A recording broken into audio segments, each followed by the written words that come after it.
أَوَلَمْ يَتَفَكَّرُوا فِي أَنفُسِهِمْ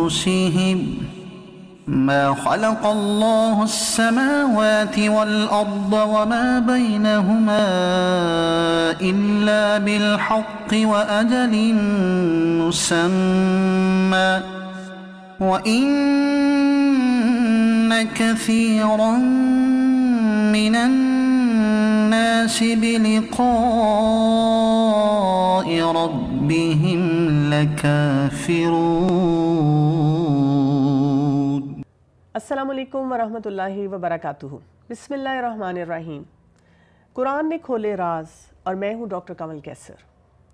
اللہ سبحانہ وتعالیٰ نے سورہ یاسین کی آیت نمبر 82 میں ارشاد فرمایا، انما امرہ اذا اراد شیئا ان یقول لہ کن فیکون۔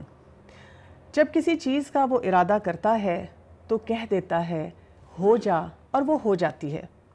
یعنی اللہ تعالیٰ کی پوری کائنات، اللہ تعالیٰ نے جو تخلیق کی، اس بات کی گواہی دیتی ہے کہ اس کی کیا عظمت ہے اور اس کی کیا قدرت ہے، جس کو ہم آیات کونیہ کہتے ہیں۔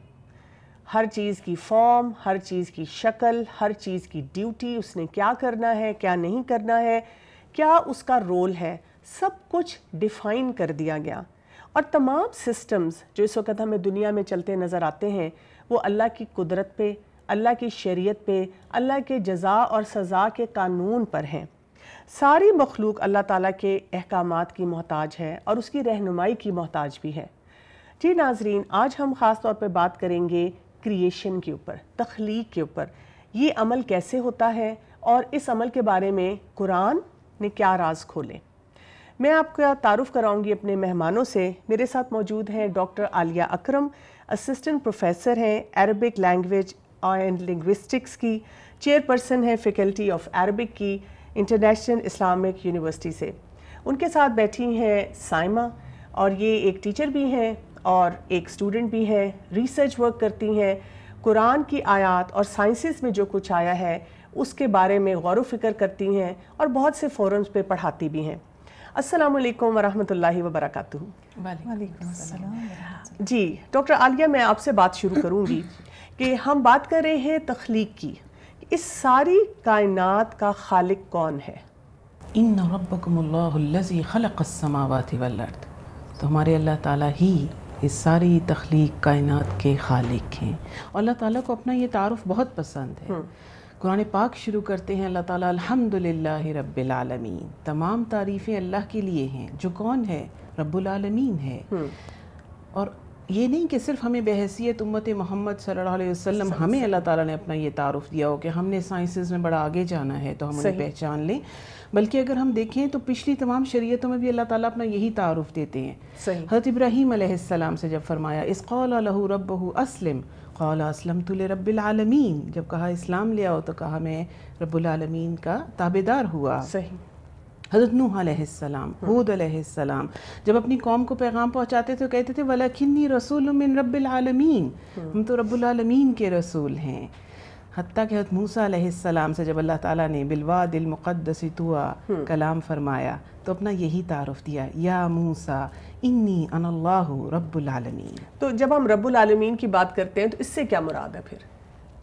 رب العالمین اللہ تعالیٰ نے اپنی جب اتنی دفعہ 73 ٹائمز یہ قرآن پاک میں آیا ہے، اور جب موسیٰ علیہ السلام اللہ تعالیٰ کے حکم کے مطابق فرعون کے پاس گئے اور کہا کہ انی رسول من رب العالمین، تو فرعون نے بھی آگے سے حیران ہو کے یہی سوال کیا وما رب العالمین؟ فرمایا رب السماوات والارض وما بینہما ان کنتم موقنین، یہ رب ہے جو آسمانوں کا اور زمین کا اور جو کچھ اس کے درمیان ہے۔ صحیح۔ اب سائنسز یہ 3 اسٹیٹس یعنی 3 فارمز آف کریشنز کو ڈسکرائب کر رہی ہے، جبکہ اللہ تعالیٰ نے اسی وقت بتا دیا تھا۔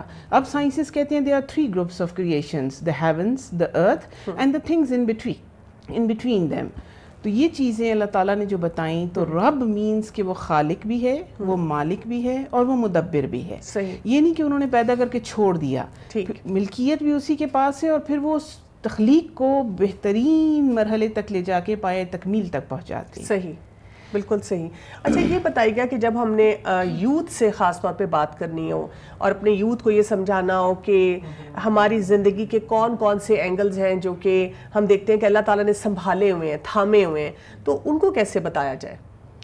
حضرت ابراہیم کی زبانی قرآن پاک میں یہ بھی بڑا کلیئر موجود ہے. وہ کہتے ہیں رب العالمین، میرا رب وہ ہے الذی خلقنی فہو یہدین، جس نے مجھے پیدا کیا اور پھر وہی مجھے راہ دکھاتا ہے. والذی ہوا یطعمنی ویسقین، جو مجھے کھلاتا ہے اور پلاتا ہے. وَإِذَا مَرِضْتُ فَهُوَ يَشْفِينِ، اور جب میں بیمار ہو جاتا ہوں تو وہی مجھے شفا دیتا ہے. وَالَّذِي يُمِيتُنِي ثُمَّ يُحْيِينِ، اور جو مجھے موت دے گا اور وہی مجھے زندہ کرے گا، میں اسی کو جواب. تو یہی ہمارے زندگی کے مختلف فیزز ہیں جس میں اللہ تعالیٰ ہر وقت ہمارے ساتھ ہوتے ہیں، بس ہمارے احساس کرنے کی بات ہے. بالکل صحیح. اچھا یہ جو عالمین کی بھی ہم بات کر رہے ہیں تو یہ کن جہانوں کی بات ہو رہی ہے؟ عالم جن و انس جیسے ہم کہتے ہیں. جنوں کی اپنی دنیا ہے، ان کی اپنی ضروریات ہیں، انسانوں کی اپنی ہیں، پھر جانور، درندے، پرندے، حتیٰ کہ پانی کی مچھلیوں کو آپ دیکھیں ایک الگ ہی دنیا ہے. اسی طرح اینیمل کنگڈم کے بعد ہم پلانٹ کنگڈم جو پڑھتے ہیں تو عالم نباتات ہے، جمادات ہے، نان لیونگ تھنگز، ہم انہیں نان لیونگ تھنگز کہتے ہیں. لیکن اب تو سائنس بھی یہ بتا رہی ہے کہ they have some form of life. بالکل صحیح. یہ تمام عالمین اللہ تعالیٰ ہی کی تدبیر سے چل رہے ہیں. سائمہ میں آپ کی طرف آؤں گی، میں آپ سے جاننا چاہوں گی کہ یہ کائنات کس طرح سے وجود میں آئی، اس کو آپ قرآن اور سائنس سے کیسے کنیکٹ کرتی ہیں؟ جی ضرور. سائنس ہمیں بتاتی ہے بگ بینگ تھیوری کے بارے میں. جب کائنات کی تخلیق کی بات ہوتی ہے تو بگ بینگ تھیوری انڈسپینسیبل ہو جاتی ہے. صحیح. بگ بینگ تھیوری کا فاؤنڈر جو ہے وہ جارج لیمیتر ہیں. انہوں نے 1930 میں لنڈن میں ایک کانفرنس میں اپنے اس تھیوری کو پیش کیا. صحیح. اب یہ تھیوری ہے کیا وہ آپ جان لیں. ایک پرائمری نیبیولا تھی، اس میں مادہ اور انرجی دونوں اکٹھے تھے. صحیح. With the passage of time وہ اتنے گرم اور ڈینس ہو چکے تھے کہ ان کے لیے ایک سنگل انٹیٹی میں قائم رہنا مشکل ہو گیا. بالکل صحیح. یعنی کہ they reach such a critical position جہاں پہ ان کے لیے اسٹیبل رہنا مشکل تھا. تو لہٰذا نتیجتاً ایک دھماکہ ہوا. صحیح. اور جب وہ دھماکہ ہوا، جیسے کہ آپ کو معلوم ہے کہ ایکسپلوژن کے بعد دھواں اور میٹر جو ہوتا ہے اس کی ذرات ڈسپرس ہو جاتے ہیں. تو ہوا یہ کہ with the period of time قوت ثقل عمل میں آئی. صحیح. قوت ثقل نے پھر بڑے ذرات کو اکٹھا کرنا شروع کیا، اور ان بڑے ذرات کو اکٹھا کرنے سے پھر ستارے وجود میں آئے، اور جو چھوٹے ذرات تھے وہ بھی اکٹھے ہونا شروع ہوئے گریویٹیشنل پل کی وجہ سے. اس کی وجہ سے ہمارے یہ جو سیارے جن کو ہم پلانٹس کہتے ہیں وہ وجود میں آئے. اچھا یہ تو سائنسز ہمیں بتا رہی ہیں، تو قرآن جو ہے وہ تخلیق کے بارے میں ہمیں کیا بتاتا ہے؟ جی قرآن کی سورۃ الانبیاء آیت نمبر 30 میں اللہ سبحانہ وتعالیٰ فرماتے ہیں اولم یر الذین کفروا ان السماوات والارض کانتا رتقا ففتقناہما وجعلنا من الماء کل شیء حی افلا یؤمنون. کہ کیا یہ کافر لوگ دیکھتے نہیں ہیں کہ ہم نے آسمان اور زمین یہ پہلے باہم ملے جلے تھے، صحیح، پھر ہم نے اس کو جدا جدا کیا اور ہر ایک زندہ چیز کو ہم نے پانی سے پیدا کیا، تو کیا بھلا یہ ایمان نہیں لائیں گے؟ اچھا یہاں اللہ تعالیٰ نے لفظ یوز کیا ہے رتقن، ہے نا. تو رتقا کہتے ہیں کسی کلوز کنڈینسڈ باڈی کو، اینٹیٹی کو، جس میں باہم چیزیں ملی جلی ہوں. سائنس بھی پرائمری نیبیولا کی بات کرتا ہے کہ جس میں مادہ اور انرجی دونوں اکٹھے تھے. صحیح. پھر اللہ سبحانہ وتعالیٰ نے جو ورڈ یوز کیا ہے فتقا کا، فرماتے ہیں ففتقناہما، پھر ہم نے ان کو جدا جدا کیا، الگ الگ کیا، پھاڑا. بالکل. سو فتقا کا بھی معنی ہے الگ الگ ہونا، جدا جدا ہونا، این ایکسپلوڈیڈ باڈی. صحیح. سو یہاں تک تو سملیرٹی ہے قرآن اور سائنس جب بات کرتی ہے کریشن کی، لیکن اپروچ میں ذرا فرق آ جاتا ہے ایک مسلم اور نان مسلم کا. صحیح. وہ یہ کہ سیکولر سائنس ہمیں بتاتی ہے کہ یہ ساری چیزیں از خود وجود میں آئی آٹومیشن پہ، تھیوری آف چانس کے مطابق. صحیح. کہ because it was impossible for energy and matter to survive together in such a dense and hot condition, they had to explode. صحیح. اور قرآن ہمیں بتاتا ہے کہ اللہ سبحانہ وتعالیٰ کی تدبیر جو کہ حکمت پر مبنی تھی اور اللہ کے حکم سے کلمہ کن سے وجود میں آئی. اچھا یہ جو ہم بات کرتے ہیں کہ ایکسپینڈ ہو رہا ہے یونیورس، اس کے بارے میں بھی قرآن نے ہمیں کیا بتایا اور سائنسز ہمیں جو ہے اس کے ساتھ کیسے کنیکٹ ہوتی ہیں؟ جی بالکل. اللہ سبحانہ وتعالیٰ قرآن میں فرماتے ہیں وَالسَّمَاءَ